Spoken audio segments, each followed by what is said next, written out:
கழக தலைவரும் தமிழகத்தினுடைய முதலமைச்சர் அவர்கள் பிறந்தநாள் விழாவை மிகுந்த எழுச்சியோடு நலத்திட்ட நிகழ்ச்சியோடு நடத்தி கொண்டிருக்கூடிய இந்த வட்டக்கழகத்தின் செயலாளரும் இந்த வட்டத்தை வளமான வட்டமாக உருவெடுத்துக் கொண்டிருக்கிற மாமன்ற உறுப்பினர் அண்ணன் திரு பொன்வர் லோக அவர்களே, நிகழ்ச்சிக்கு வரவேற்பு ஆற்றக்கூடிய அவைத்தலைவர் அண்ணன் ராமச்சந்திரன் உள்ளிட்ட வட்டக்கழக நிர்வாகிகளே, இந்த நிகழ்ச்சியிலே முன்னிலை பொறுப்பை வகித்துக் கொண்டிருக்கிற பகுதி கழகத்தின் செயலாளர்கள் மாமன்ற உறுப்பினர் அண்ணன் திரு ராஜா அவர்களே, அண்ணன் கண்ணன் அவர்களே, தலைமை செயற்கை உறுப்பினரும் மண்டல குழு தலைவர் அண்ணன் திரு தனசேகரன் அவர்களே, திரைப்பட நகைச்சுவை நடிகர் கழகத்தினுடைய சாதனைகள் எல்லாம் விளக்க வருகை தந்திருக்கக்கூடிய அருமை அண்ணன் மதுரை முத்து அவர்களே, மேடையில் இருக்கக்கூடிய மாவட்ட கழக துணை செயலாளர் அக்கா வாசுகி பாண்டியன் அவர்களே, பொதுக்குழு உறுப்பினர் அண்ணன் தங்கராஜ் அவர்களே, அண்ணன் முருகேசன் அவர்களே, வட்டக்கழகத்தின் செயலாளர் அருமை அண்ணன் மைக்கேல் அவர்களே, பழக்கடை பாஸ்கர் அவர்களே, தஞ்சை பாபு அவர்களே, கோவிந்தராஜ் அவர்களே, வி ஏ ராஜா அவர்களே, பழனிசாமி அவர்களே, செலின் அவர்களே, பி கே குமார் அவர்களே, கதிரேசன் அவர்களே, ஜம்மு முருகன் அவர்களே, மதுரை சட்டமன்ற உறுப்பினர் அண்ணன் திரு கணபதி அவர்களே, பகுதி இளைஞரணியை சார்ந்த அமைப்பாளர் அன்பு சகோதரர் மணி பொன்சேகர் உள்ளிட்ட நிர்வாகிகளே, இறுதியாக நன்றியுரை ஆற்றக்கூடிய அண்ணன் வெங்கடேசன் அவர்களே, பட்டாபி அவர்களே, காலத்துடைய நேரத்தினுடைய அருமை கருதி ஒற்றை வார்த்தைகள் சொல்ல வேண்டும் என்று சொன்னால் தலைவர் கலைஞரின் அன்புடன் பிறப்புகளே, அனைவருக்கும் என் வணக்கத்தை உறுத்தாக்கிக் கொள்கிறேன். பேசிய பல்வேறு நிர்வாகிகள் நம் கழகம் இந்த 3 ஆண்டு கால 4 ஆண்டு கால ஆட்சிகளில் என்னென்ன சாதனைகள் எல்லாம் தலைவர் செய்திருக்கிறார். இன்று நம் முதலமைச்சர் அவர்கள் சட்டமன்ற கூட்டம் நடந்து கொண்டிருக்கிறது. சட்டமன்ற கூட்டம் நடத்துவதற்கு முன்பாகவே முதலமைச்சர் ஒரு பொது பட்ஜெட்டை தாக்கல் செய்தார்கள். எண்ணி பார்க்க வேண்டும், இந்த நாட்டில் எத்தனையோ தலைவர்கள் இருக்கிறார்கள், ஏன் இந்த உலகத்திலே எத்தனையோ தலைவர்கள் இருப்பார்கள். எந்த தலைவருக்கும் வராத சிந்தனை. ஒரு பட்ஜெட் கூட்டம் நடைபெறுகிறது. இன்னும் வெறும் 10 மாத காலத்தில் நாம் சட்டமன்ற தேர்தலை சந்திக்க இருக்கிறோம். அப்பொழுது ஒரு கட்சிக்கு தலைவராக இருக்கவர் என்ன செய்வாரு? மக்கள் வாக்குகளை வாங்குவதற்கு என்ன திட்டங்களை போடணும், எங்கெங்க ரோடு போடணும், மக்களுக்கு என்ன செய்யணும், 18 வயசு மேல யார் இருக்காங்களோ அவங்களுக்கு பார்த்து பார்த்து செய்வாங்க. ஆனால் நம் தலைவர் அப்படி அல்ல. இன்றைக்கு பிறந்தநாள் நாயகன் தலைவர் அப்படி அல்ல. ஒரே ஒரு திட்டத்தை சொல்றேன். நம்ம தலைவர் எப்படிப்பட்ட தலைவர் நீங்க தெரிஞ்சீங்க. இந்த நாட்டில் தமிழ்நாட்டில் அம்மா இல்லாம அப்பா இல்லாம 50,000 குழந்தைங்க இருக்காங்க. அந்த 50,000 குழந்தைங்க நீ கவலைப்படாதீங்க, நான் இருக்கிறேன் என்று சொல்லி தாய் உள்ளம் கொண்ட முதலமைச்சர் இனிமேல் வருங்காலத்தில் அந்த குழந்தைங்களுக்கு ஒரு பேங்க் அக்கௌண்ட் கிரியேட் பண்ணி கொடுத்து மாசம் 2000 ரூபாய் போடுறேன்னு சொன்ன ஒரு உன்னதமான தலைவன் நம் கழக தலைவர் மட்டும்தான், யாரும் கிடையாது. யோசிச்சு பாருங்க, இந்த குழந்தைங்க வர தேர்தலில் ஓட்டு போட போதா? எப்படிப்பட்ட தலைவரை நாம் பெற்றிருக்கிறோம். இப்படி முதலமைச்சர் இங்க பெருந்திரளாக தாய்மார்கள் வந்திருக்கிறீர்கள். இந்த முதலமைச்சர் குறிப்பாக பெண்களுடைய வாழ்க்கை தரத்தை உயர்த்துவதற்காக பல திட்டங்களை தந்து கொண்டிருக்கிறார். அது எண்ணற்ற திட்டங்களை விலக்கி பேசுவதற்கு சிறப்பு விருந்தினர் இருக்கிறார்கள். நமது மகத்தான மாவட்ட கழகத்தின் செயலாளர், நம்மளை எல்லாம் அன்போடு வளர்த்தக்கூடிய மருத்துவத்துறை அமைச்சர். இன்னைக்கு எண்ணி பார்க்க வேண்டும். இன்னைக்கு தமிழ்நாட்டில் எத்தனையோ துறைகள் இருக்கிறது. நம்மளை பிடிக்காத ஒன்றிய அரசு பாஜக அரசு எந்த துறைக்கு அதிகமான விருது கொடுத்திருக்குன்னா நமது மாண்புமிகு அமைச்சர் ஆனால் மாசுபுரம் இருக்கக்கூடிய மருத்துவத்துறைக்கு தான் எண்ணற்ற விருதை ஒன்றிய அரசு கொடுத்து பாராட்டி இருக்கு. இன்னைக்கு தமிழ்நாட்டில் மருத்துவத்துறையை மிகுந்த சிறப்போடு கட்டமைப்பை அண்ணன் அவர்கள் செய்திருக்கிறார். நம்ம வந்திருக்கக்கூடிய தாய்மார்கள் கழகத்தில் யாரும் பழச மறக்க மாட்டோம்.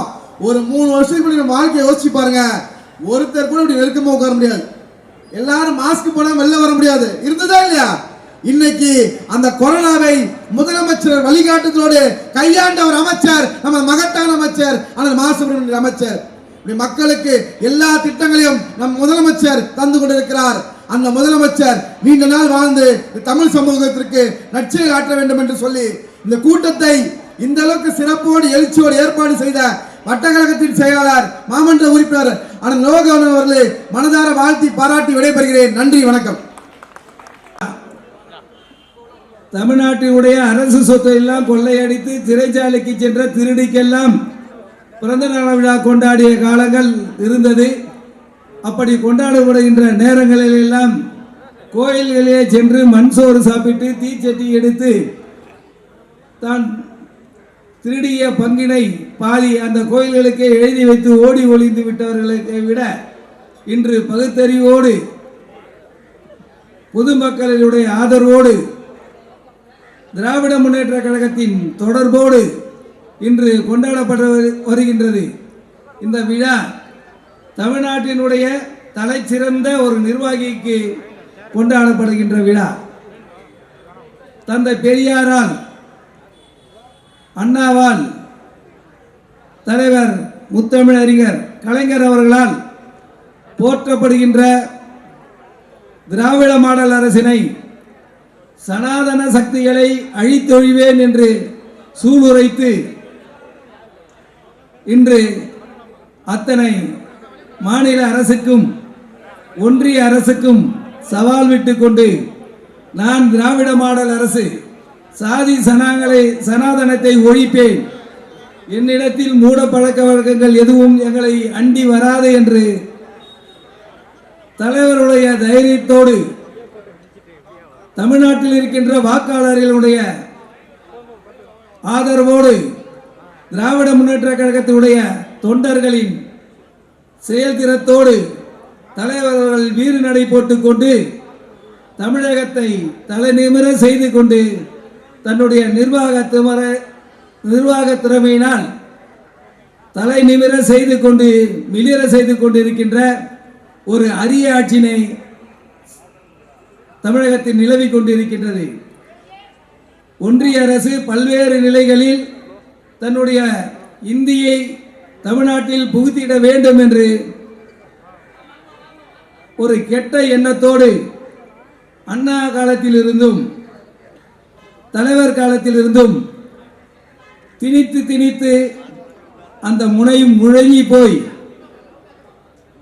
கேட்பாரற்று கிடந்த அந்த மொழி திணிப்பினை கையாளாத ஒருத்தன் இந்திய நாட்டிலே இருக்கின்ற எந்த ஒரு மாநிலத்திற்கும் எந்த ஒரு நற்செயலும் செய்யாமல் வாரணாசியிலே ஒரு பெரிய கோயிலை நான் கட்டியிருக்கின்றேன், காசியிலே ஒரு கோயிலை கட்டியிருக்கின்றேன், தமிழ்நாட்டிலே இருக்கின்ற மக்களே நீங்கள் வந்து பாருங்கள் என்று சொல்லி வாரணாசிக்கு அழைத்து சென்று அந்த வாரணாசி தொகுதி மக்களே அவனை ஏற்றுக்கொள்ள முடியாத நிலைமையில் அவரை ஏற்றுக்கொள்ள முடியாத நிலையில் அந்த இடத்தில் தோற்று போன ஒரு நபர்தான் ஒன்றிய அரசுடைய தலைவராக வீற்றிருக்கின்றார்.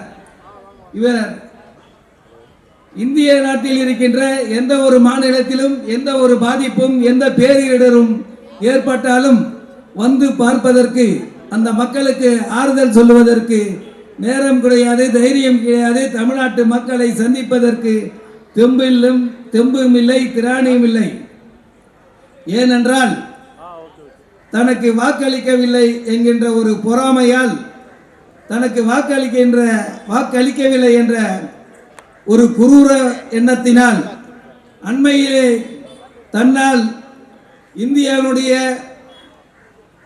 பட்ஜெட்டினை கூட்டத்தில் தமிழ்நாட்டு மக்களுக்கென்று ஒரு சிறு தொகை கூட ஒதுக்க முடியாத நிலைமையில், கல்விக்கென்று ஒதுக்க முடியாத நிலையில், மற்ற வளர்ச்சி திட்டங்களுக்கு ஒதுக்க முடியாத நிலையில் ஒரு குரூர மனப்பான்மை படைத்திட்ட சாதி சனாதனத்தை ஏற்றுக்கொண்ட சமூக விழிப்புணர்வை ஏற்படக்கூடாது என்று இந்தியாவில் முடங்கி கிடக்க வேண்டும்.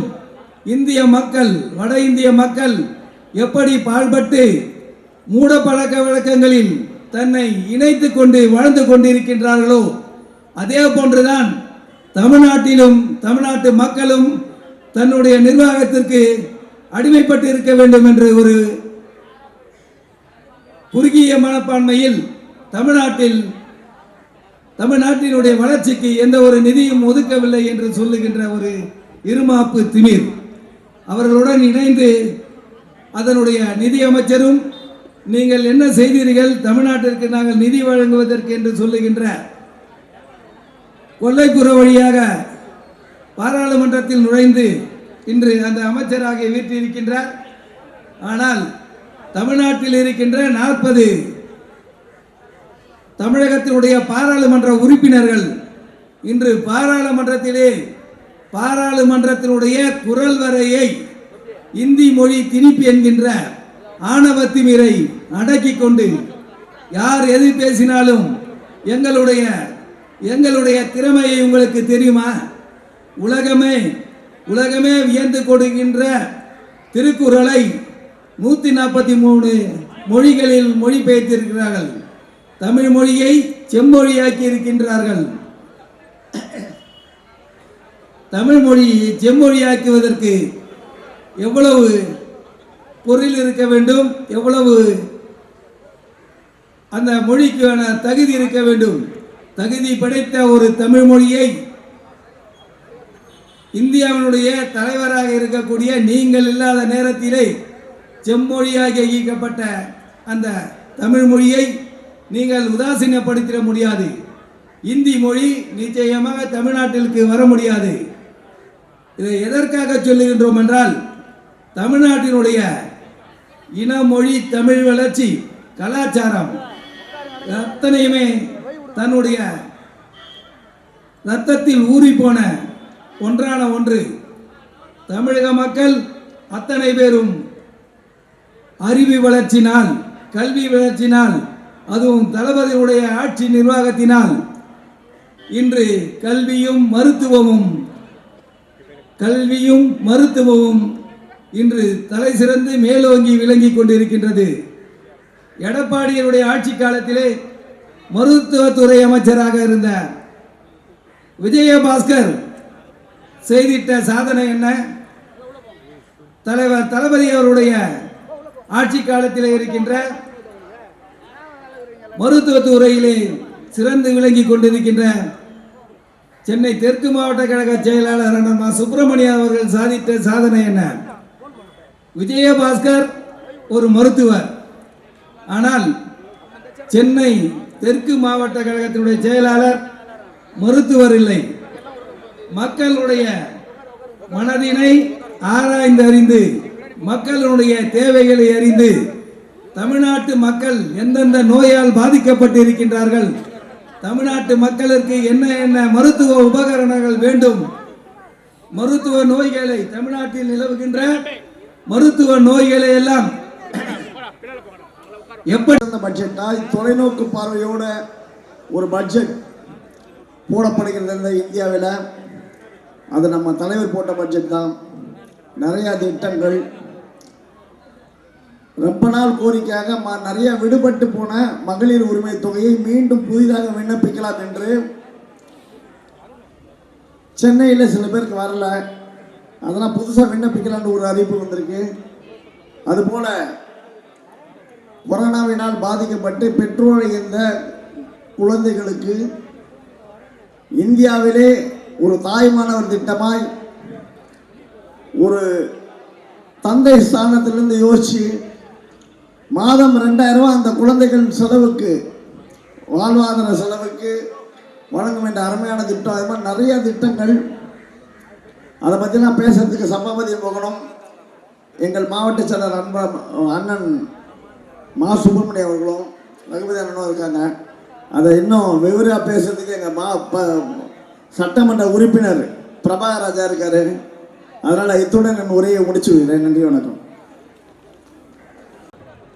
ஐயா தந்தை பெரியாரும் பேரறிஞர் அண்ணாவும் முத்தமிழறிஞர் கலைஞரும் பேராசிரியர் பெருந்தகையும் ஊட்டி வளர்த்த இன உணர்வை, மொழி உணர்வை அழிக்க நினைப்பவன் எவனானாலும் அவன் அழிந்து போவது நிச்சயமே என்று என்னை போன்றவர்கள் சிறுவர்களாக இருக்கும்போது, இளைஞர்களாக இருக்கும்போது, அதிமுக அன்றைக்கு எம்ஜிஆருடைய தலைமையில் ஆட்சியில் இருக்கிற போது கொடிபிடித்துக் கொண்டு சொல்லுகிற ஒரு வார்த்தைகள் என்னவென்றால், இந்த வார்த்தைகள் தான்: ஐயா தந்தை பெரியாரும் பேரறிஞர் அண்ணாவும் முத்தமிழறிஞர் கலைஞரும் பேராசிரியர் பெருந்தகையும் ஊட்டி வளர்த்த இன உணர்வை, ஊட்டி வளர்த்த தமிழ் உணர்வை அழிக்க நினைப்பவன் எவனானாலும் அவன் அழிந்து போவது நிச்சயமே என்று நாங்கள் ஒரு 30-35 ஆண்டு காலத்திற்கு முன்னால் சொன்னோம் என்றால், அதே நிலை ஒரு 40 ஆண்டு காலம் ஆனதற்கு பின்னால் இன்றைக்கும் தமிழ்நாட்டில் உருவாக்கி கொண்டு மும்மொழி கொள்கை என்று கொண்டாடி கொண்டு வருகிறான் பிஜேபி காரன் என்றால், அவனை தடுக்க வேண்டிய மிகப்பெரிய இளைஞர் படையை இன்றைக்கு திராவிட முன்னேற்ற கழகம் கையிலே வைத்திருக்கிறது என்பதுதான் இந்த இனமும் மொழியும் காக்கப்படுவதற்கான ஒரு சான்றாக இருக்கிறது. இன்னும் சொல்ல போனால், இன்றைக்கு பாராளுமன்றம் எரிந்து கொண்டிருக்கிறது. மணிப்பூரில் நடந்த கலவரத்திற்கு பிரதமர் செல்லவே இல்லை.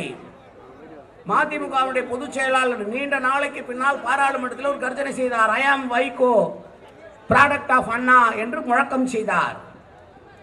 இங்கே இருக்கக்கூடிய இந்த கூட்டணி கட்சிகளின் சார்பாக தலைவர் தளபதி அவர்களை ஏற்றுக்கொண்டு அவருடைய வழியில் நடக்கிறேன் என்று உறுதியெடுத்துக் கொண்டு பாராளுமன்றத்திற்கு சென்ற கோபாலசாமி அவர்கள் முழங்கிய முழக்கம் இன்றைக்கு பாராளுமன்றத்தில் எதிரொலித்துக் கொண்டிருக்கிறது. தமிழகம் இன்றைக்கும் விழித்துக் கொண்டிருக்கிறதே, இவர்களை நம்மால் ஒன்றும் செய்ய முடியவில்லையே என்று தகித்துக் கொண்டிருக்கிறார்கள். பல்வேறு நிகழ்ச்சிகள் நடந்து கொண்டிருக்கின்றன. மிக முக்கியமான மும்மொழி கொள்கையை திணிக்கிற அந்த நேரத்திலே திராவிட முன்னேற்ற கழகத்துடைய எதிர்ப்பு மிகப்பெரிய எதிர்ப்பாக, அது தமிழ்நாட்டிலே மட்டுமல்ல வட இந்தியாவிலும், ஏன் இன்னும் சொல்ல போனால் மிசோரம் போன்ற பகுதிகள் கூட எதிரொலிக்கக்கூடிய அளவிற்கு மிகப்பெரிய தாக்கத்தை ஏற்படுத்திய உடனே பிஜேபி காரா அதை மாத்திரத்துக்கு ஒரு வேலை செய்யறான். பாத்தீங்களா, நாக்பூர்ல ஒரு கலவரத்தை உருவாக்குறான். மராத்திய மாவீரன் சிவாஜி, அவனுடைய மகன் சாம்பாஜி, அவனை பற்றி ஒரு படம் எடுக்கிறான் பாம்பேல. அந்த படத்தில் அவுரங்கசீப்பால் எவ்வாறெல்லாம் துன்புறுத்தப்பட்டான் சாம்பா என்றெல்லாம் சொல்லி ஒரு உணர்வை ஏற்படுத்தி, இன உணர்வை ஏற்படுத்தி, நாம் எல்லாம் இந்துக்கள், இஸ்லாமியர்கள் இங்கே வாழலாமா என்ற அந்த கருத்தை கொண்டு வந்து ஒரு மிகப்பெரிய கலவரத்தை நாக்பூரிலே நடத்தி கொண்டிருக்கிறார்கள் அவர்கள் என்று சொன்னால், இன்றைக்கு மிக முக்கியமான தலைப்பாக இருந்த மும்மொழி கொள்கை பற்றிய எதிர்ப்பு, இந்த நாட்டை பிரிவினை ஆளக்கூடிய, தமிழ்நாட்டினுடைய உரிமையை பறிக்கக்கூடிய, டீலிமிட்டேஷன் என்று சொல்லக்கூடிய, இன்றைக்கு பாராளுமன்ற வரையறுத்தது மூலமாக தென் தமிழகம் முழுவதும் பாதிக்கப்படக்கூடிய நிலைமையிலே போராட்ட காலத்திலே குதித்திருந்த நம்மை போன்றவர்களுக்கெல்லாம் பதில் சொல்வதை விட்டுவிட்டு அதை ஏற்றுக்கொள்வதை தவிர்ப்பதற்காகவே இன்றைக்கு ஒரு மிகப்பெரிய கலவரத்தை உருவாக்கி, எப்படி அயோத்தியா என்கிற பிரச்சனையை எடுத்து வைத்துக் கொண்டு அயோத்தியிலே பாபர் மசூதியை இடிக்க வேண்டும் என்று நினைத்தார்களோ, அதே போல் அவுரங்கசீப்பினுடைய சமாதியை இடிப்பேன் என்று கிளம்பி கொண்டிருக்கிறார்கள். இது ஒரு மூர்க்கத்தனமான அரசியல். இந்த மூர்க்கத்தனமான அரசியல் தமிழ்நாட்டில் அவர்களுக்கு ஏற்படவில்லை. காரணம், நாடாளுமன்ற தேர்தலுக்கு முன்னால் முருகனை தூக்கி கொண்டாடினார்கள், வேலை தூக்கி கொண்டு அலைந்தார்கள், வேல் எடுத்தார்கள், அந்த வேளாலை அழிந்தார்கள். எந்த இடத்திலும் அவர்களால் ஜெயிக்க முடியவில்லை. இந்த மத அரசியல் தமிழ்நாட்டில் ஈடுபடவில்லை. இங்கே எல்லோரும் ஆன்மீகவாதிகள் தான். அவரவர்களுக்கு ஒரு மதம் இருக்கிறது. இதோ என்னுடைய நெற்றியிலே பார்த்தால் மிகப்பெரிய நாமம் இருக்கிறது, குங்குமம் போட்டு வைத்திருக்கிறேன். ஆனால் திராவிட முன்னேற்ற கழகத்தை தவிர வேறு எந்த கட்சியும் மனதாலும் நினைக்காதவனாக இருக்கக்கூடிய ஒரு ஆன்மீகவாதியாக இருக்கிறேன் என்று சொன்னால், தமிழகத்திலே பெரும்பாலானோர், இன்னும் சொல்ல போனால் 95% மேலாக இருக்கக்கூடியவர்கள் ஆன்மீகவாதிகள், மத வழிபாடிலே ஈடுபாடு கொண்டவர்கள் தான்.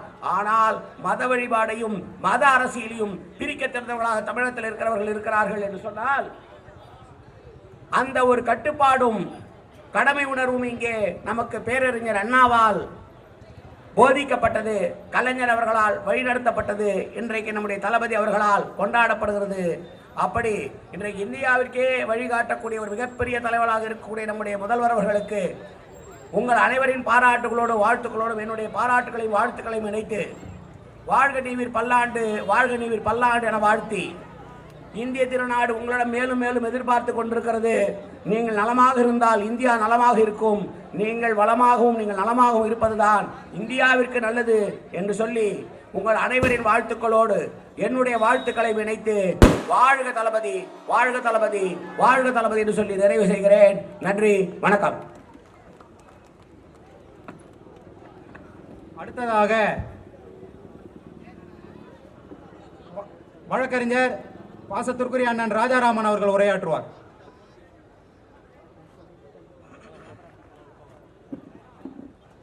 வாழ்க தமிழ். அன்பிற்கினிய என்பது மட்டுமல்லாது, எதிர்க்கட்சியாக இருந்த சமயங்களிலும் இதைவிட பிரம்மாண்டமான நிகழ்ச்சிகள் நடத்துவதிலும் அவர் கைதேர்ந்தவர் என்பதை இப்பகுதியில் இருக்கிற அனைவருமே நன்றாக அறிவார்கள். எனவே எதிர்க்கட்சியாக பொறுப்பு வகித்த நேரத்திலும் சென்னை தெற்கு மாவட்ட கழகத்திற்கு மிகப்பெரிய அளவிலான ஒத்துழைப்பை நல்கி, இதுபோன்ற கூட்டங்களை போராட்டங்களுக்கும் பொதுக்கூட்டங்கள் நடத்துவதற்கும் பிறந்தநாள் விழா நிகழ்ச்சிகளுக்கும் அவர் இன்றைக்கு இந்த பகுதியில் இருந்து ஆயிரக்கணக்கானவர்களை பங்கேற்க செய்கிற ஒரு அற்புதமான செயல் வீரர் இனிய நண்பர் லோக் அவர்கள். அந்த லோக் அவர்களுடைய சீரிய ஏற்பாட்டில் இன்றைக்கு இந்த நிகழ்ச்சி நடைபெற்றுக் கொண்டிருக்கிறது. கண்ணு கட்டிய தூரம் பொதுமக்கள் வந்து அமர்ந்திருக்கிறீர்கள். நான் கூட காலையில் அவர் கையில் கேட்டேன், என்ன நலத்திட்ட உதவிகள்னு கேட்டேன். நான் நினைச்சேன் ஏதாவது சுமாரானதா ஏதாவது இருக்கும். ஏன்னா 3500 பேர்னும் போது எண்ணிக்கையில் பெரிய அளவிலான கூட்டமாக இருக்கிறது என்கின்ற வகையில் என்ன மாதிரியான நலத்திட்டம்னு சொன்னேன். குக்கர்னாரு. குக்கர்னா விலை கூடுதலாக இருக்குமேன்னு சொன்னேன். அப்போ அவர் உடனடியாக சொன்னது, எங்கள் ஊர் மக்களுக்கு என்ன கொடுத்தாலும் தகும், எங்கள் மக்கள் அப்படிங்கிற மாதிரி ரொம்ப கரிசனத்தோடு சொன்னார். பொதுவாக மக்களை நேசிக்கணும். ஒரு மக்கள் பிரதிநிதி, அது மாநகராட்சி மன்ற உறுப்பினராக இருந்தாலும் சட்டமன்ற உறுப்பினராக இருந்தாலும் நாம் அவங்கள நேசித்தா மட்டும்தான் மக்கள் நம்மோட தோழமையாக இருப்பாங்க, அவங்க நம்மளை நேசிப்பாங்க. அந்த அளவில் நண்பர் லோக் அவர்கள் ஒரு மாநகராட்சி மன்ற உறுப்பினராக இருந்து அவர் இந்த வட்டத்தின் மேல் வைத்திருக்கிற பாசம், பற்று ஒரு மிகப்பெரிய அளவில் அனைவருமே தங்களுடைய குடும்பத்தினரை போல பாவிக்கிற ஒரு அற்புதமான செயல்வீரர் தான் நண்பர் லோக் அவர்களால் நடத்தப்படுகிற இந்த நிகழ்ச்சியில் நானும் கலந்து கொள்வதை மிகப்பெரிய அளவிலான மகிழ்ச்சியாக கருதுகிறேன். மாண்புமிகு தமிழ்நாட்டின் முதலமைச்சர்களுடைய பிறந்த நாள் விழாக்கள் இன்றைக்கு எல்லா இடங்களிலும் நடைபெற்றுக் கொண்டிருந்தாலும் சென்னை தெற்கை பொறுத்தவரை ஒவ்வொரு நாளும் ஆயிரக்கணக்கானவர்கள் பங்கேற்று நலத்திட்ட உதவிகள் வழங்கப்படுகிற நிகழ்ச்சிகளாக மிக சிறப்பாக இன்றைக்கு நடத்தப்பட்டு கொண்டிருக்கிறது. மாண்புமிகு தமிழ்நாட்டின் முதலமைச்சர் அவர்களுடைய இந்த பிறந்த நாள் விழா சென்னை தெற்கில்தான் 1987ஆம் ஆண்டு இளைஞர் எழுச்சி நாள் எனும் தலைப்போடு தொடங்கி இன்றளவும் மிக சிறப்பாக தொடர்ந்து நடத்தப்பட்டு வருகிறது. மாண்புமிகு தமிழ்நாட்டின் முதலமைச்சர் அவர்கள் இன்றைக்கு எந்த அளவுக்கு தமிழ்நாட்டு மக்களுக்கான நலத்திட்டங்களை தீட்டி வருகிறார், மக்களின் வாழ்வாதாரத்தை மேம்படுத்துவதற்கு எந்த அளவுக்கு உழைத்து வருகிறார், தமிழ்நாட்டின் கட்டமைப்பை மேம்படுத்துவதற்கு எந்த அளவுக்கு பாடுபட்டு வருகிறார் என்பதை இன்றைக்கு எல்லோருமே மிகப்பெரிய அளவில் பாராட்டி கொண்டிருக்கிறார்கள். இந்தியா முழுவதிலும் இருக்கிற எல்லா கட்சிகளை சேர்ந்தவர்களுமே இன்றைக்கு திராவிட மாடல் ஆட்சியிலும் திராவிட மாடல் நாயகன் வணக்கத்திற்குரிய முத்துவேல் கருணாநிதி ஸ்டாலின் அவர்களை வியந்து பாராட்டாதவர்களே இல்லை என்கின்ற நிலை இன்றைக்கு தமிழ்நாட்டில் ஏற்பட்டிருக்கிறது. கடந்த வாரம் தமிழ்நாட்டின் நிதிநிலை அறிக்கை சமர்ப்பிக்கப்பட்டது. யாரெல்லாம் அந்த நிதிநிலை அறிக்கையை முழுமையாக பார்த்திருக்கிறீர்களோ தெரியாது. ஆனால் தமிழ்நாட்டில் கடந்த வாரம் சமர்ப்பிக்கப்பட்ட அந்த நிதிநிலை அறிக்கை என்பது இதுவரை தமிழக வரலாற்றில் ஒவ்வொரு பக்கத்துக்கு ஒரு நலத்திட்ட உதவி செய்தி இருக்கும். ஆனால் இந்த நிதிநிலை அறிக்கையை பொறுத்தவரை 10க்கு 10 மிகப்பெரிய அளவிலான சிறப்புக்குரிய அறிவிப்புகள், தமிழக மக்களின் வாழ்வாதாரத்தை மேம்படுத்தும் அறிவிப்புகள் இன்றைக்கு இருந்ததை நீங்கள் அனைவருமே நன்றாக அறிவீர்கள். மாண்புமிகு தமிழ்நாட்டின் முதலமைச்சர் அவர்கள் ஆட்சி பொறுப்பேற்றவுடன் ஆயிரக்கணக்கான மகளிர் வந்து காத்திருக்கிறீர்கள். கண்ணு கட்டிய தூரம் மகளிர் கூட்டம் இந்த பகுதியில் வந்து அமர்ந்திருக்கிறீர்கள். உங்களுக்கு நன்றாக தெரியும், நம்முடைய மாண்புமிகு முதல்வர் அவர்கள் விடியல் பயணம் என்கின்ற பேருந்து இலவச திட்டத்தை கொண்டு வந்து இன்றைக்கு எந்த அளவுக்கு அது பயன்பாட்டில் இருக்கிறது என்பதை நீங்கள் அறிவீர்கள். 645 கோடி பயணங்கள் இதுவரை இலவசமாக நடைபெற்று உலக வரலாற்றில் இத்தனை கோடி பயணங்கள் இன்றைக்கு இலவசமாக வழங்கப்பட்டது என்பது தமிழ்நாட்டில் மட்டும்தான் என்கின்ற வகையில் இன்றைக்கு மிகப்பெரிய அளவில் அது சிறப்புற்றிருக்கிறது. ஒவ்வொரு நாளும் ஏறத்தாழ 50 லட்சம் பயணங்கள் தமிழ்நாட்டில் இன்றைக்கு இலவசமாக நடைபெற்றுக் கொண்டிருக்கிறது. இதற்கு முன்னால் இந்த திட்டத்தை அறிவிப்பதற்கு முன்னால் எவ்வளவு சதவிகிதம் பேர் பொது போக்குவரத்தை பயன்படுத்தி கொண்டிருந்தார்கள் என்றால் 40% பேர் மட்டுமே மகளிரை பொறுத்தவரை பொது போக்குவரத்தை பயன்படுத்தி கொண்டிருந்தார்கள். இந்த திட்டம் இன்றைக்கு தொடங்கியதற்கு பிறகு 65% மகளிர் இன்றைக்கு பொது போக்குவரத்தை பயன்படுத்திக் கொள்ள தொடங்கி இருக்கிறார்கள். அப்படி பயன்படுத்தி கொண்டிருக்கின்ற காரணத்தினால் இன்றைக்கு ஒவ்வொரு மகளிருக்கும் இந்த போக்குவரத்தை பயன்படுத்தி கொண்டிருக்கிற மகளிருக்கு சராசரியாக அவர்களுக்கான மாதாந்திர சேமிப்பு தொகை 888 ரூபாய் ஒவ்வொரு மாதத்திற்கும் சேமிப்பு என்கின்ற வகையில் இன்றைக்கு இந்த திட்டம் மிகப்பெரிய அளவிலான பயன்பாட்டில் இருக்கிறது. இந்த திட்டத்திற்கு மாண்புமிகு தமிழ்நாட்டின் முதலமைச்சர் அவர்கள் அரசின் சார்பில் இந்த ஆண்டுக்கு 3600 கோடி ரூபாயை போக்குவரத்துக்கு இன்றைக்கு மானியமாக தந்து சிறப்பித்திருக்கிறார்கள். இப்படி ஒரு 3600 கோடி ரூபாய் செலவிலான அந்த திட்டம் தமிழ்நாட்டு மக்களின் மிகப்பெரிய, குறிப்பாக மகளிரின் வாழ்வாதாரத்தை மேம்படுத்தும் ஒரு மிகப்பெரிய திட்டமாக இன்றைக்கு இருந்து கொண்டிருக்கிறது. அதேபோல் கலைஞர் மகளிர் உரிமை தொகை திட்டம் 1,15,00,000 பேர் இதுவரை பயன்பட்டுக் கொண்டிருக்கிறார்கள். இன்னமும் பயன்பெறவிருப்பவர்கள், தகுதி உள்ளவர்கள் விண்ணப்பிக்கலாம் என்கின்ற வகையிலான அறிவிப்பு இன்றைக்கு வெளியிடப்பட்டிருக்கிறது. ஏராளமான மகளிர் இருக்கிற காரணத்தினால் மகளிருக்கு செய்யப்பட்டு கொண்டிருக்கிற திட்டங்களை எல்லாம் பட்டியல் போட்டாலே 1 மணி நேரம் ஆகும். அந்த அளவுக்கு நம்முடைய மாண்புமிகு தமிழ்நாட்டின் முதலமைச்சர்கள் இன்றைக்கு பல்வேறு திட்டங்களை செயல்படுத்தி கொண்டிருக்கிறார்கள். மூவலூர் ராமாமிர்தம் அம்மையார் திருமண உதவி திட்டம், மூவலூர் ராமாமிர்தம் அம்மையாரின் பெயரால் புதுமை பெண் என்கின்ற வகையில் இன்றைக்கு மகளிருக்கு கல்வி உதவி வழங்குகிற ஒரு திட்டம் மாண்புமிகு தமிழ்நாட்டின் முதலமைச்சர்கள் செயல்படுத்தி கொண்டிருக்கிறார்கள். யாரெல்லாம் 6ஆம் வகுப்பிலிருந்து 12ஆம் வகுப்பு வரை இன்றைக்கு அரசு பள்ளிகளில் படிக்கிறார்களோ அவர்களுக்கு மாதந்தோறும் 1000 ரூபாய் தருகிற ஒரு திட்டத்தை மாணவிகளுக்கு புதுமை பெண் என்கின்ற பெயரிலும் மாணவர்களுக்கு தமிழ் புதல்வன் என்கின்ற பெயரிலும் தந்து இன்றைக்கு மாதந்தோறும் 8 லட்சம் மாணவ மாணவியர்களுக்கு மாதந்தோறும் 1000 ரூபாய் வழங்கப்பட்டு கொண்டிருக்கிறது. இந்த திட்டம் நடைபெற்றுக் கொண்டிருக்கின்ற காரணத்தினால் இந்த ஆண்டு மாணவிகள் உயர்கல்வியில் சேர்வதற்கு உயர்கல்வியில் 19% பேர் கூடுதலாக சேர்ந்திருக்கிறார்கள். 19% என்றால் 40,276 மாணவிகள் இந்த ஆண்டு கூடுதலாக உயர்கல்வியில் சேர்ந்திருக்கிற ஒரு மிகப்பெரிய வரலாற்று சிறப்பு மிக்க சாதனை நடைபெற்றிருக்கிறது. இப்படி ஏராளமான திட்டங்கள் தமிழ் புதல்வன் புதுமை பெண் நான் முதல்வன் போன்ற பல்வேறு திட்டங்களின் வாயிலாக இளைய சமுதாயத்தினர் மிகப்பெரிய அளவிலான இன்றைக்கு ஒரு பொருளாதார ரீதியிலான ஏற்றத்தை பெற்றிருக்கிறார்கள் என்பதை மகிழ்ச்சியோடு தெரிவித்துக் கொள்கின்றேன். மாண்புமிகு தமிழ்நாட்டின் முதலமைச்சர்கள் இன்றைக்கு தமிழ் மொழியின் சிறப்பை, தமிழின் மாண்பை உலகம் முழுவதும் கொண்டு போய் சேர்ப்பதற்குரிய பல்வேறு திட்டங்களை அறிவித்து உலகில் இருக்கிற 193 நாடுகளும், இந்த 193 நாடுகள் இன்றைக்கு அவர்களுடைய அலுவல் மொழிகள் என்று சொல்லப்படுகிற அனைத்து மொழிகளிலும் திருக்குறளை இன்றைக்கு மொழிபெயர்த்து உலக அளவில் தமிழை கொண்டு போய் சேர்த்திருக்கிற ஒரு மகத்தான முதல்வர் நம்முடைய மாண்புமிகு தமிழ்நாட்டின் முதலமைச்சர். அதேபோல் இந்த ஆண்டு நிதிநிலை அறிக்கையில் இன்னும் ஒரு சிறப்பு, 500 சீரிய சிறந்த இலக்கிய நூல்களை ஆங்கிலத்தில் மொழிபெயர்த்து உலகம் முழுவதும் கொண்டு போய் சேர்ப்பதற்குரிய நடவடிக்கைகளை மாண்புமிகு தமிழ்நாட்டின் முதலமைச்சர்கள் எடுத்திருக்கிறார்கள். அனைத்தையும் கடந்து தமிழ் படைப்பாளிகளின் படைப்புகள், தமிழ் அறிஞர்களின் எழுத்துக்கள் இவைகள் எல்லாம் உலகம் முழுவதும் போய் சேர வேண்டும் என்கின்ற வகையில் கடந்த 4 ஆண்டுகளுக்கு முன்னால் வரை சென்னையில் மட்டுமே நடைபெற்றுக் கொண்டிருந்த பன்னாட்டு புத்தக கண்காட்சி, பப்பாசி என்கின்ற அமைப்பால் நடத்தப்பட்டு வந்த புத்தக கண்காட்சி இன்றைக்கு தமிழ்நாடு முழுவதிலும் அனைத்து மாவட்டங்களிலும் அந்த புத்தக கண்காட்சி நடக்க நம்முடைய மாண்புமிகு தமிழ்நாட்டின் முதலமைச்சர்கள் உத்தரவிட்டு இன்றைக்கு எல்லா இடங்களிலும் அந்த புத்தக கண்காட்சிகள் நடைபெற்றுக் கொண்டிருக்கிறது.